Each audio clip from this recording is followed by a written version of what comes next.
3 invités avec nous chaque soir pour décrypter les mouvements de la planète marché. Stéphane Déo est avec nous, gérant senior chez Eleva Capital. Bonsoir Stéphane. Bonsoir Grégoire. Merci d'être là. Merci à Franck Dixmier d'être avec nous également. Bonsoir Franck. Bonsoir Grégoire. Vous êtes directeur monde des gestions obligataires d'Allianz Global Investors. Et Michel Martinez nous accompagne également. Bonsoir Michel. Bonsoir. Ravi de vous retrouver. Vous êtes chef économiste Europe de Société Générale CIB. Je parlais de divergence dynamique qui s'installe entre la Fed et la BCE. Michel, non seulement la BCE confirme son intention d'initier un cycle de baisse de taux à compter du 6 juin prochain, mais elle le fait au moment où la Fed est en train de sérieusement réviser sa copie. Je disais, 3 semaines ou moins d'un mois après le dernier FOMC qui consolidait dans les projections faites par les banquiers centraux américains l'idée de 3 baisses de taux cette année, eh bien, Jérôme Powell, hier soir, est en train de changer complètement de discours. Le moment n'est plus du tout approprié pour recalibrer prochainement la politique monétaire de la Réserve fédérale américaine. Non, l'idée, c'est désormais que les taux vont devoir rester au moins à ces niveaux pour aussi longtemps que nécessaire, selon la phrase clé de Jérôme Powell. Qu'est-ce qui justifie cette situation de divergence dynamique ? Comment est-ce que vous vous positionnez autour de la table ? Et Michel Martinez, pour commencer, par rapport à ces communications de banque centrale récentes, et où est-ce que tout ça nous emmène sur le plan macro et sur le plan des marchés ? Voilà, on a 40 minutes pour discuter de tout ça. Michel. Oui, alors, on commence à tenir compte de la résistance, la bonne performance de l'économie américaine, tant du point de vue de la croissance, le consommateur américain se tient très bien. L'inflation surprend à la hausse. Si on regarde l'inflation sous-jacente aux États-Unis, on est sur un momentum qui est légèrement inférieur à 5%, 4,8% l'an sur les 3 derniers mois. C'est dans les deux cas, que ce soit l'activité, toutes les données d'activité, y compris le marché du travail ou les prix, il y a des surprises à la hausse. Donc on comprend très bien le changement de tonalité, la moindre confiance de la Fed dans les baisses des taux. Et nous-mêmes, on a acté, puisque maintenant, on n'anticipe plus de baisse des taux de la Fed cette année. Et on anticipe 100 points de base de baisse des taux de la Fed en 2025. En zone euro, la situation est quand même différente. On a moins de croissance. On a une inflation totale qui est, ça vient d'être rappelé, à 2,4%. S'il n'y a pas de grosse surprise sur l'inflation, sur l'énergie, on va descendre probablement en dessous de 2% cet été. Et donc, probablement qu'avec une inflation totale en dessous de 2, la BCE pourra baisser les taux. Là, elle a quand même pas mal télégraphié maintenant. Et on se dit que si elle baisse les taux une fois, elle baissera au moins 2 fois. Alors au total, on a 3 baisses des taux cette année pour la BCE, 15 points de base. Mais au-delà des 2 premières, notre degré de confiance, il est limité parce qu'il faudrait que toutes les étoiles, les planètes soient alignées pour que l'inflation domestique, qui elle est encore légèrement en dessous de 3%, baisse, se rapproche de 2. Alors c'est un scénario plausible, mais il y a beaucoup d'hypothèses derrière sur les profits, sur la productivité, sur la rémunération, sur les salaires, pour pouvoir y arriver, et on en est loin aujourd'hui. Ce qui sont des hypothèses encore à consolider. Oui, on en est très loin. On est très loin. Quand on regarde sur ces 3 critères, par exemple, si on regarde les marges, ce qu'elles étaient fin d'année 2023, si on regarde les coûts salariaux unitaires, donc les salaires déflatés par les prix, par la productivité, les gains de productivité, on est très très loin d'hypothèses qui peuvent permettre d'envisager de revenir à une inflation à 2. Maintenant, il y a des raisonnements économiques, parce que nous aussi on les partage, qui permettent d'y aller, mais avec un degré de confiance qui est limité. Je comprends. Et donc, la forte conviction, c'est 2 baisses de taux de la BCE au moins, oui. 3e en suspens, mais ça montre bien que même du côté de la BCE, il y a une limite à sa capacité d'accommodation de la situation aujourd'hui. Il y a ça, mais en même temps, faut rappeler que dans le cadre de la Fed, comme la BCE, les attentes de marché, les discours des banques centrales peuvent bouger beaucoup en fonction de l'évolution des données. Il se trouve que depuis le début de l'année, aux États-Unis surtout, les données sont beaucoup plus fortes que prévu. Donc forcément, ça plaide pour moins de baisse des taux. Mais quand les faits changent, je change d'avis. Voilà, dans 6 mois, la situation peut changer. Ouais. Et peut-être qu'on en discutera tout à l'heure, mais la vraie difficulté, c'est qu'on est dans une situation aujourd'hui où il y a beaucoup de volatilité sur les prix, et beaucoup d'incertitudes sur quel est le point d'arrivée en termes d'inflation et de façon relative aussi, quels sont les taux neutres, les taux terminaux. Si vous regardez les anticipations de marché sur les taux terminaux, donc quels vont être les taux de la Fed dans 2 ans, dans 3 ans de la BCE, ils ont bougé en 3 mois, 4 mois, ils ont bougé dans les 2 cas de plus de 100 points de base. À la hausse. Mais ça peut changer. Oui, bien sûr. C'est le principe. Le marché évalue au jour le jour, effectivement, ce qui peut. On ne sait pas bien, en fait.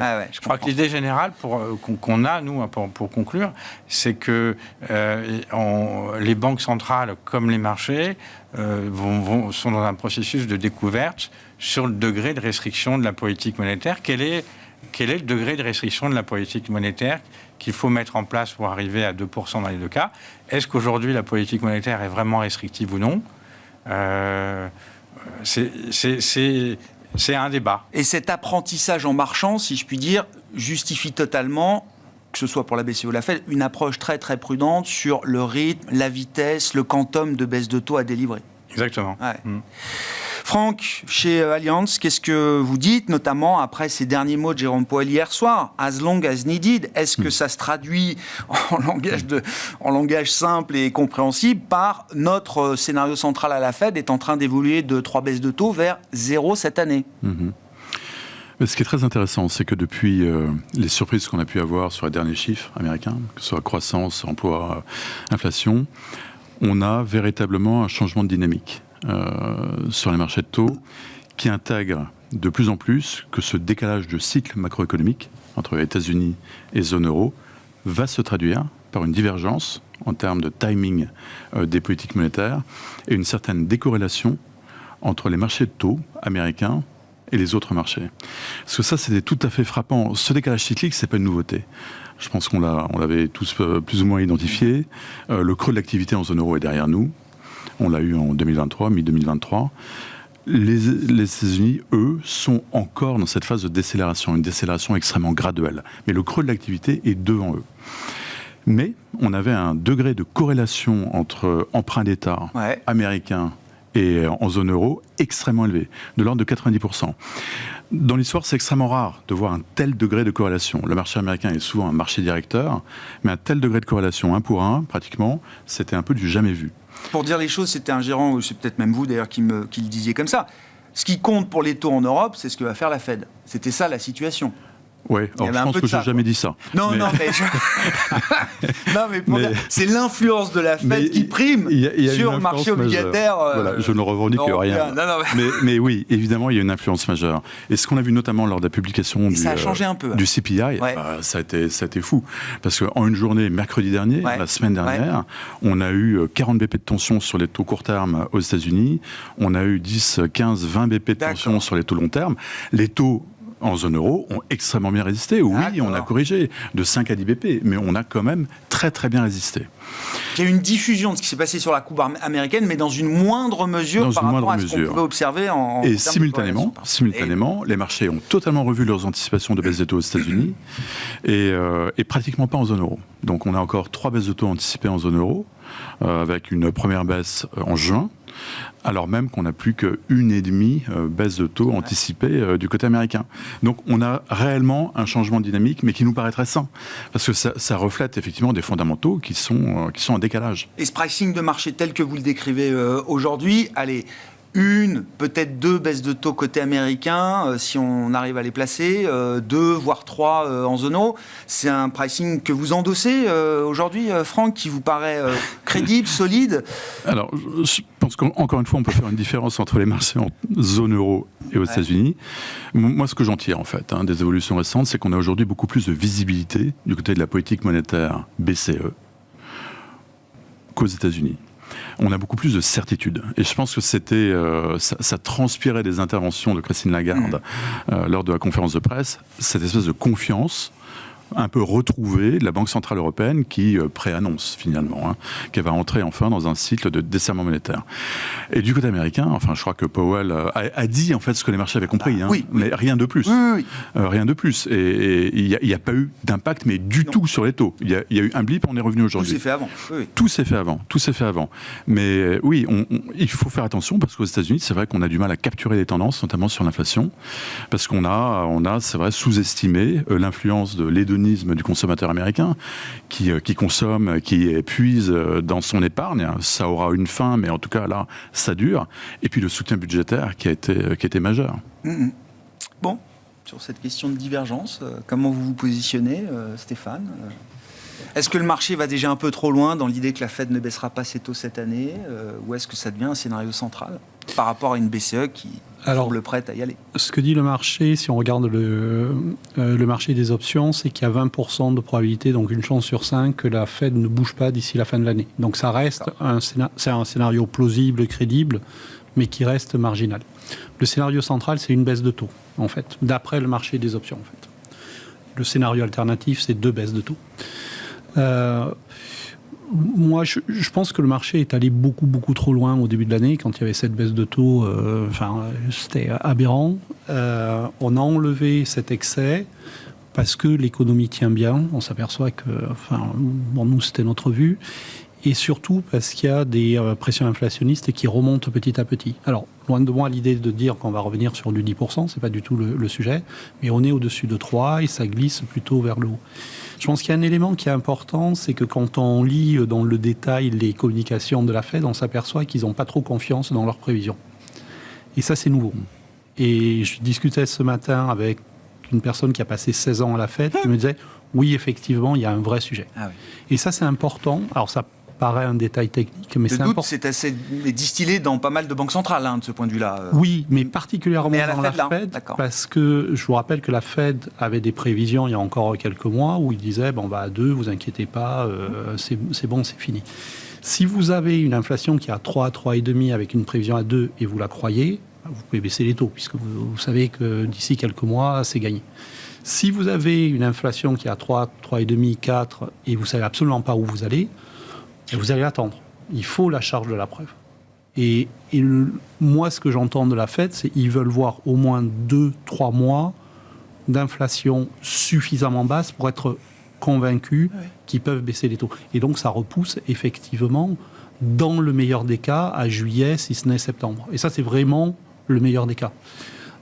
Et je pense que la probabilité, c'est qu'effectivement, on n'aura pas de 3 bons chiffres de suite, et donc septembre devient octobre ou novembre, et donc la probabilité effectivement qu'on se retrouve avec une seule baisse, voire zéro, devient...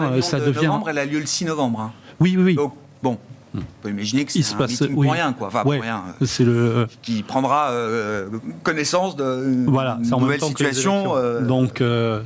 Donc oui, la probabilité qu'il ne se passe rien ou qu'on ait une seule baisse de taux devient totalement centrale. La BCE, moi je pense qu'on a la dynamique inverse. C'est-à-dire que ce qui m'a beaucoup choqué, alors pareil, je lis les communiqués en détail, c'est que dans le communiqué de la BCE, on dit les pressions salariales baissent, les marges des entreprises absorbent, etc. Alors on y croit ou on n'y croit pas. Je sais qu'avec Michel, on a le débat.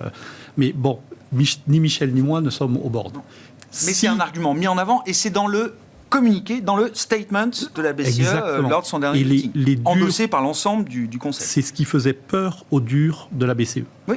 Donc si les durs disent « Ah ben non, finalement, ça va dans le bon sens », c'est que le problème d'inflation est, alors je ne vais pas dire résolu, parce qu'une fois de plus, on s'est tous beaucoup trompés sur l'inflation, mais ça veut dire que dans une très large mesure, ils pensent avoir gagné. Bon, mais si c'est le cas, je suis désolé, mais vous ne baissez pas de 25 BP. C'est totalement incohérent. On a mis les taux là où ils sont quand l'inflation était à 10. Si on dit, c'est bon, l'inflation reconverge sur 2, ce n'est pas 25 BP qu'il faut faire. C'est plusieurs baisses de taux de suite. Et donc, je pense qu'il y a un risque qu'on continue à repousser les baisses de taux de la Fed, et par contre la baisse de juin, pour moi, je pense qu'on est tous d'accord pour dire que sauf énormissime surprise, mais il faut jamais... La barre est haute pour qu'elle ne baisse pas ses taux le 6 juin, ça c'est sûr. Voilà. La vraie question, c'est ensuite. Après, s'ils nous disent en juin, on baisse les taux parce que vous voyez, l'inflation, c'est bon, on est revenu à 2, tout le monde va dire, mais alors pourquoi vous faites qu'une baisse ? C'est incohérent. Il faut en faire une autre. D'où l'idée qu'ils en feront 2, comme disait Michel. Mais après. Ah oui, ou plus. Enfin, c'est pas pareil, 50 BP. Si vous dites, mon inflation était à 10, je suis revenu à 2, de baisse de taux, je suis désolé, mais c'est pas cohérent, c'est ridicule. Même Villeroy de Galhau, qui est quand même à la fois un poids lourd et un membre influent du Conseil, lui estime plutôt qu'il faut une approche très progressive. C'est aussi dans le trade-off avec les faucons, de dire partons quand on peut et allons-y doucement, quitte à arriver à la fin avec un taux terminal plus élevé que si on était parti plus tard avec le besoin de couper très vite. Oui. Pour rebondir sur ce que Stéphane a dit, après, une fois qu'on dit il faut plusieurs baisses de taux, en fait, la question qu'on pose, c'est quel est le taux terminal quel est le taux terminal, quel est le taux neutre et quel est le degré de restrictivité de la politique monétaire. Mais il y a Franck l'a dit tout à l'heure, on a probablement passé le point bas de l'activité économique en zone euro, et s'il y a des baisses de taux 50, 75, 100 points de base... Qu'est-ce que ça change alors ? Je pense qu'on va avoir un fort rebond du marché immobilier en Europe, qui est à des niveaux très bas. Et on peut avoir une impulsion très, très vive. Et pareil pour la consommation, l'investissement. Et alors, si on part du principe ou de l'idée que la croissance potentielle, elle est limitée à cause de la démographie en zone euro, si vous avez une impulsion monétaire comme ça très forte, voilà. Mais vous pouvez recréer des pressions inflationnistes. 50 points de base, ça permet de délivrer peut-être, je sais des pas. secteurs comme l'immobilier Nous, on dit que le taux terminal, il est à 2,5. Mais il y a un an, on disait qu'il était à 1,5. Voilà. Et il y a 3 ans, on disait qu'il était à 0. Donc, on ne sait pas bien, ça. On ne sait pas bien. C'est vraiment ce que je disais, c'est un processus de découverte en marchant, en avançant. Et je pense que ça plaide pour une approche très graduelle. Et il me semble que la plupart des gouverneurs des banques centrales, y compris en Europe, plaident pour une approche graduelle. Voilà, quand ils incitent sur la dépendance aux données, une approche meeting par meeting, je le répète les mots, meeting, et dépendance, c'est ça que ça veut dire. Qu'est-ce qui pourrait les faire aller plus vite ou sortir de cette approche graduelle pour une approche peut-être un peu plus systématique ? Bien évidemment, les suspects habituels, des chocs exogènes majeurs. Ça peut être, bien sûr, crise énergétique, guerre, tout ce que vous voulez, géopolitique. Ça peut être des chocs sur les marchés obligataires. Mais du côté de l'économie elle-même, elle est quand même... Tout semble montrer qu'elle est très résistante. On a en Europe à la fois les entreprises et les ménages, parce que les ménages européens n'ont pas mangé leur épargne accumulée, qui sont dans une situation financière extrêmement bonne, la meilleure depuis des décennies. Donc c'est pas eux qui vont tout craquer la croissance. Donc il faut que ce soit quelque chose d'extérieur. Par contre, je reviens encore une fois à l'idée, la croissance potentielle en zone euro, elle est peut-être faible, entre 0,5 et 1%. Le scénario de base aujourd'hui, c'est 0,5. Si vous remettez un peu de stimuli, on va à 0,8 ou à 1, vous pouvez monter au-dessus de la croissance potentielle. Et là, les marges des entreprises qui étaient en train de décélérer, voire baisser, remontent. Et donc, vous avez quand même beaucoup moins de certitude sur les pressions inflationnistes. Donc, voilà, le scénario qui peut avoir 50, 60, 100 points de base de taux très rapide, nous, on n'y adhère pas. Sur l'immobilier, ce qui est intéressant, alors c'est encore du domaine de l'anecdote et c'est relatif au marché français, mais effectivement, on voit des banques qui sont capables de distribuer des taux de crédit un peu inférieurs à il y a quelques mois. Et immédiatement, c'est la ruée dans les agences immobilières. Voilà, tous les agents immobiliers vous disent, les acheteurs reviennent tâter un peu le terrain, etc. Moindre décrochage de quelques bips ou dizaines de bips, non Il y a eu l'enquête de la BCE la semaine dernière. Je disais, c'est du domaine de l'anecdote. C'est pas la ruée vers l'or. Je disais, c'est du domaine de l'anecdote. Non, mais ça se normalise quand on regarde. Ça se normalise. C'est devenu normal. C'est devenu normal, Franck. Juste revenir aux États-Unis, parce qu'on a eu quand même une correction considérable des anticipations aux États-Unis. Mais moi, ce qui me frappe, c'est que la Fed est comprise même si on ne sait pas où elle va. Et ce qui me fait dire ça, c'est la qualité de l'ancrage des anticipations d'inflation dans le marché. Quand vous regardez le 5 ans dans 5 ans swap inflation, on est à 2,65 autour. Grosso modo, on est sur les moyennes de long terme. Mais ça, c'est excellent pour la Fed. Ça veut dire qu'elle est crédible. Donc, même avec la remontée du momentum inflationniste ces derniers mois, ça n'a pas désancré de ce point de vue-là. Ça veut dire que les marchés croient dans la capacité de la Fed à respecter son mandat de stabilité des prix. Mais ça, c'est important. Parce que si on avait effectivement un désancrage des anticipations d'inflation dans ce contexte-là, la pression sur la Fed serait considérable pour qu'elle monte ses taux. Et voilà. Pour qu'elle monte ses taux. On n'est pas du tout dans ce contexte-là. C'est pour ça que je pense que la Fed est comprise, même si on ne sait pas réellement où elle va. Donc l'histoire n'a pas complètement changé. Moi, c'est ce que j'appelle aujourd'hui le point Larry Summers, puisque, bon, non mais c'est quand même, là aussi, un pundit, comme on dit, il est partout, tout le temps, sur les plateaux, pour prêcher sa parole, en tout cas, je ne sais pas si c'est la bonne parole, mais lui, son point, c'est de dire, il y a 15%, 20 peut-être, de probabilité que le prochain mouvement de la Fed soit une hausse de taux. C'est le scénario alternatif. Le scénario alternatif, c'est une croissance qui reste forte aux États-Unis, avec une inflation qui reste élevée. Donc, effectivement, aucun argument pour laisser les taux là où ils sont. Cette divergence, quand même, non seulement qu'on constate, mais qu'il faut accepter, est-ce que ça génère des frictions de marché ? Est-ce que vous disiez, finalement, la corrélation entre les taux, l'obligataire américain et l'obligataire européen a un peu diminué ? Est-ce que si la BCE baisse une fois, 2 fois, peut-être 3 en solo ? Comment ça se traduit sur les marchés, Franck ? En termes de construction de portefeuille, c'est beaucoup plus de conviction en fait, sur le marché de la zone euro.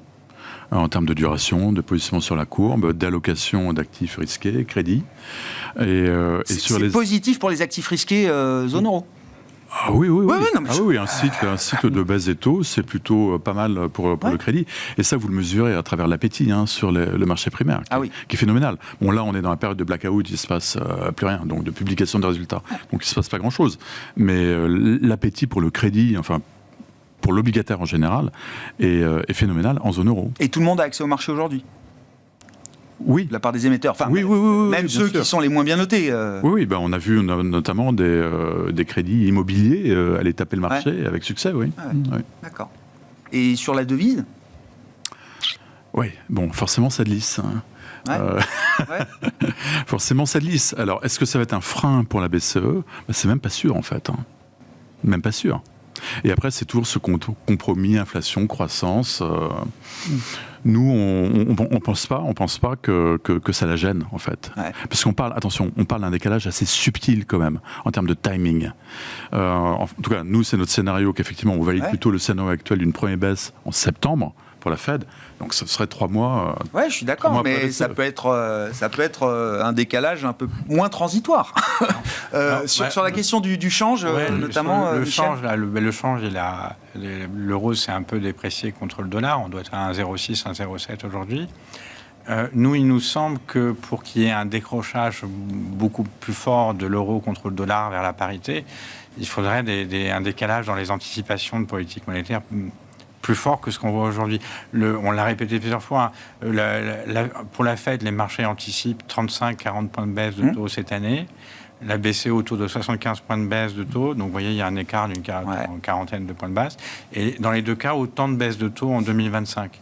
Donc, l'euro-dollar, aujourd'hui, sa valeur tient déjà compte de ce différentiel, le fait que on attend que la BCE baisse un peu plus. Donc, si on reste dans ce corridor, en fait... Voilà. Il faudrait un scénario où il y a des divergences beaucoup plus fortes pour que l'euro-dollar s'affaiblisse. Et là, effectivement, ça pourrait contraindre à ce moment-là la BCE. Donc, ce serait plutôt, effectivement, les scénarios où la Fed non seulement ne baisse pas les taux cette année, mais est attentive l'an prochain, voire remonte les taux, pour que là, il y ait un vrai décrochage. Vos commentaires, Stéphane, bien sûr. Puis je veux bien qu'on essaye d'expliquer aussi le lien qu'il peut y avoir entre politique fiscale, budgétaire, avec des déficits quand même signalés devant nous, toujours assez amples. Il n'y a pas un appétit délirant pour de la consolidation budgétaire aujourd'hui, malgré le niveau des taux d'intérêt, sauf à la marge pour quelques pays, peut-être. Et dans quelle mesure ça influence ou ça a un impact sur la conduite de la politique monétaire aujourd'hui ? Alors aux États-Unis, je pense, il y a eu beaucoup de pessimisme sur les États-Unis il y a 6 mois, il y a 1 an. Je pense qu'il y a 2 erreurs qui ont été faites. Un, on a sous-estimé la relance budgétaire, qui est absolument pharaonique. Et donc ça a énormément aidé. Et 2, on a surestimé l'impact des politiques monétaires, qui finalement ont beaucoup moins pénalisé l'économie qu'attendu, pour tout un tas de raisons sur lesquelles je ne vais pas revenir ici. Et on est dans cette situation-là. Et le risque, c'est effectivement que cette relance budgétaire qui reste extrêmement forte aux États-Unis continue d'alimenter une croissance forte. Ouais.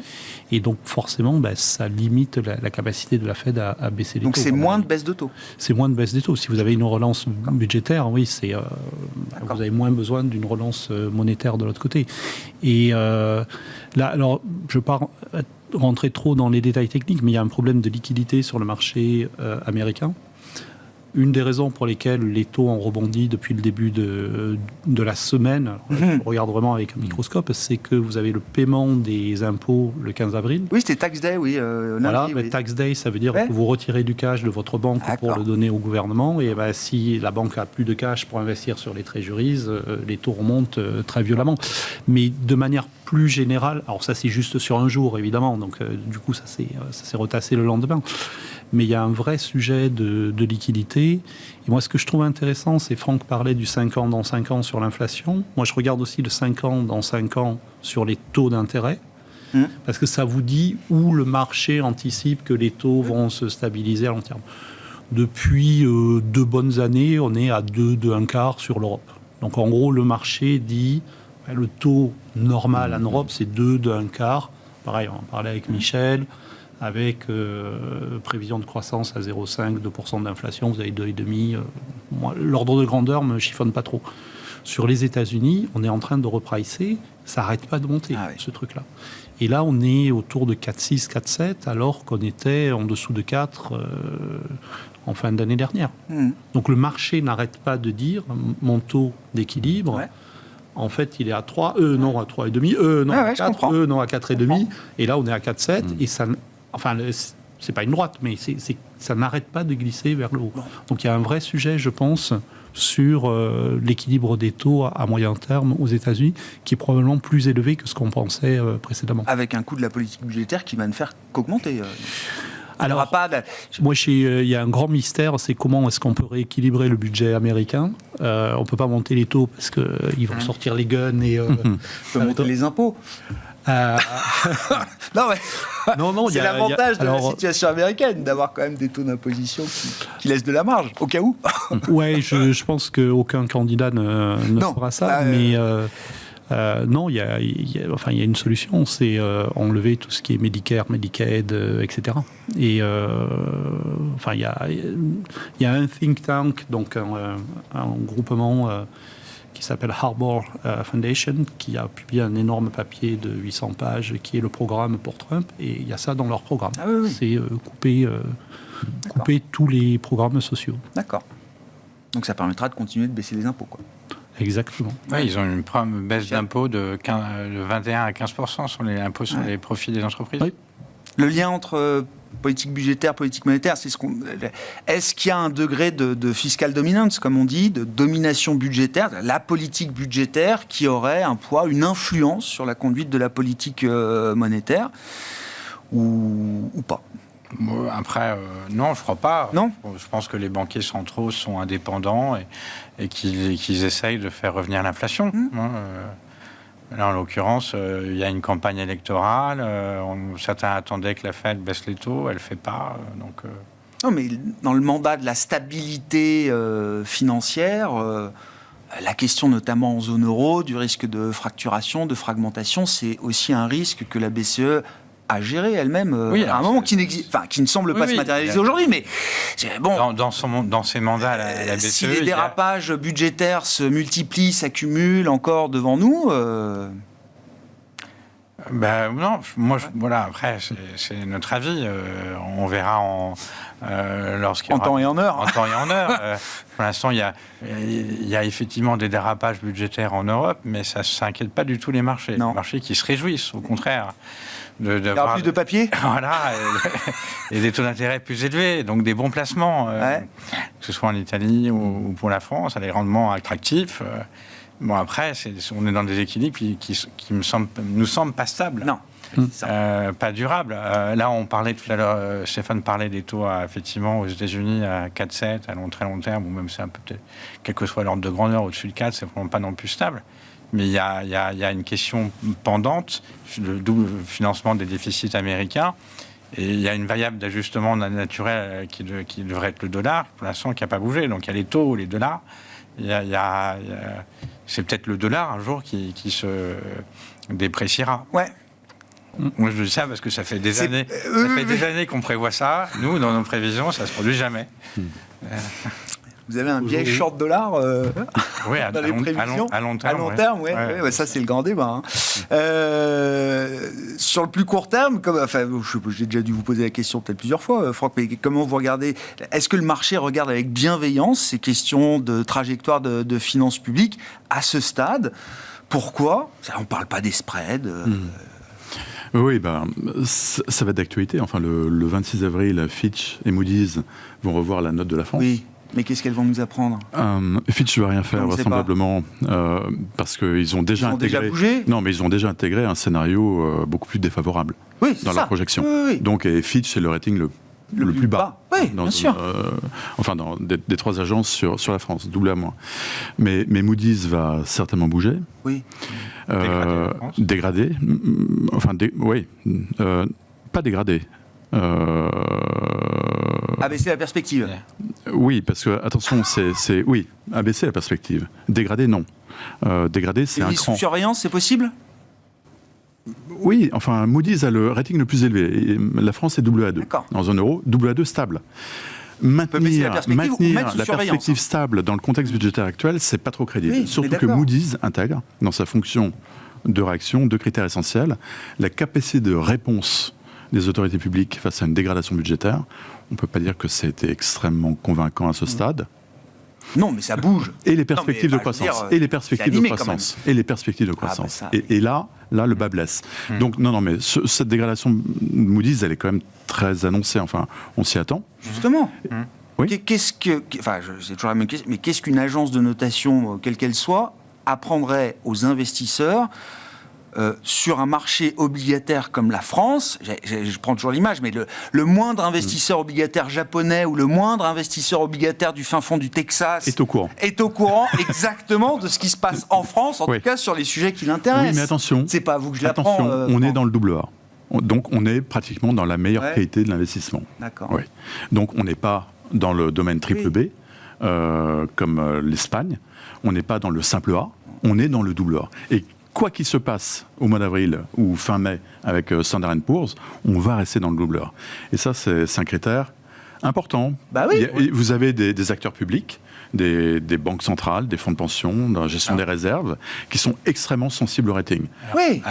Ce que je peux Michel, rappeler, c'est bien sûr. Effectivement, si jamais il y avait une dégradation des notes de Moody's et S&P, de Fitch et S&P, après, France serait AA, mais le plus bas niveau parmi le AA. Donc, ça veut dire qu'une dégradation... Déjà chez Fitch. Oui, pardon, une dégradation supplémentaire pourrait changer ça. Pour des investisseurs sous contrainte, notamment, ça peut changer quelque chose dans les portefeuilles. Aujourd'hui, ce que dit Franck, c'est que pour les investisseurs sous contrainte qui doivent aller dans les cases triple A, double A, ce qui va se passer ce printemps, ça ne va rien changer, sauf qu'on sera à la limite. On se rapproche. On se rapproche de la limite pour être dans la case préférentielle de ces investisseurs.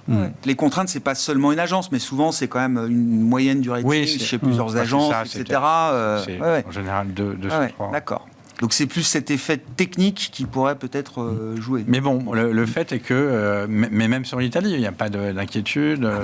Sur la Belgique non plus. Il n'y a aucun. Voilà. Et on a une série de pays pour lesquels les trajectoires de dette publique vont augmenter dans les 4-5 prochaines années. Alors que, on avait eu la promesse qu'après la série de crises, les dettes publiques baisseraient. Ce ne sera pas le cas.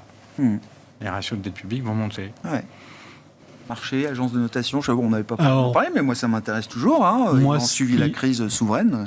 Moi, ce qui me fait peur, c'est pas tellement la dégradation. Je pense pas que, c'est tellement attendu, télégraphié, etc.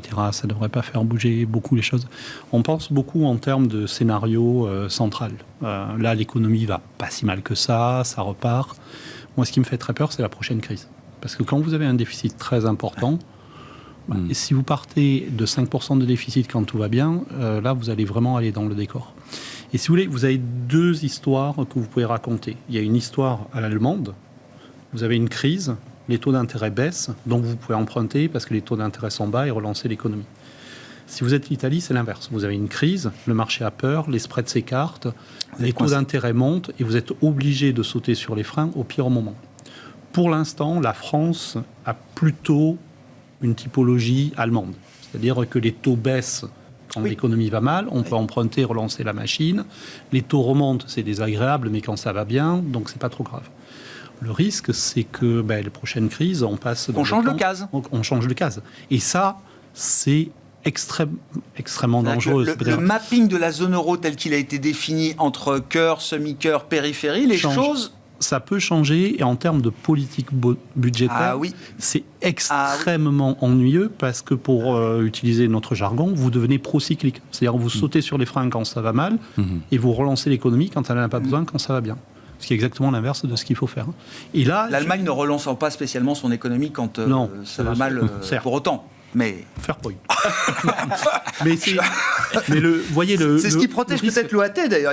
Comme il n'y a pas de Bund en circulation, je me tourne vers l'obligataire. Il faut bien trouver le après le Bund, et ça reste. Si vous voulez du AAA en Europe, vous avez soit du Bund, soit les Pays-Bas, c'est tout petit, soit le Luxembourg. Si vous êtes une banque centrale, c'est pas le truc le plus gros. Et après, la case au-dessous, c'est effectivement liquide, profond, l'Irlande, la France, Finlande, et j'en oublie peut-être un. Donc vous vous retrouvez effectivement avec la France. Mais vous voyez, il ne faudrait pas qu'on bascule du côté obscur de la force, parce que ça devient très très ennuyeux en termes de politique budgétaire.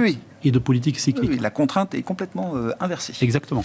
Gardez la parole, un mot des marchés, le niveau de risque qu'on a envie d'avoir aujourd'hui, sachant que le premier trimestre a été excellent pour les actifs risqués, actions, crédits, etc. Et c'est vrai que depuis le début du mois d'avril, l'ambiance a un peu changé.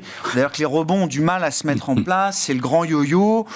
Comment vous vous sentez, à l'aise ou non avec la prise de risque? Pas trop. Non, on a pris énormément de risques en octobre-novembre, parce que le marché était très pessimiste. Donc quand vous avez un marché pessimiste, quand vous avez une mauvaise nouvelle, il ne baisse pas, parce qu'il dit oui, je sais, c'est ce que j'attendais. Et quand vous avez une bonne nouvelle, ça rebondit. Donc ça, c'est très bien, parce que soit vous gagnez, soit vous ne perdez pas. Alors évidemment, c'est plus compliqué sur les marchés, mais c'est ça l'esprit.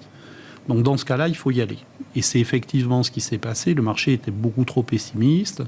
Donc, quatrième trimestre, ça a rebondi. Premier trimestre, on est resté sur cette tendance-là. Là, je trouve que on est exactement dans l'inverse. C'est-à-dire que les bonnes nouvelles, maintenant, sont dans les cours. Et on le voit sur les premiers résultats. Alors, on en a eu très, très peu. Mais quand vous publiez bien, vous montez pas beaucoup. Parce que le marché dit, oui, je m'attendais à une bonne nouvelle. Donc, voilà. Par contre, les publications qui sont mauvaises, c'est un bain de sang.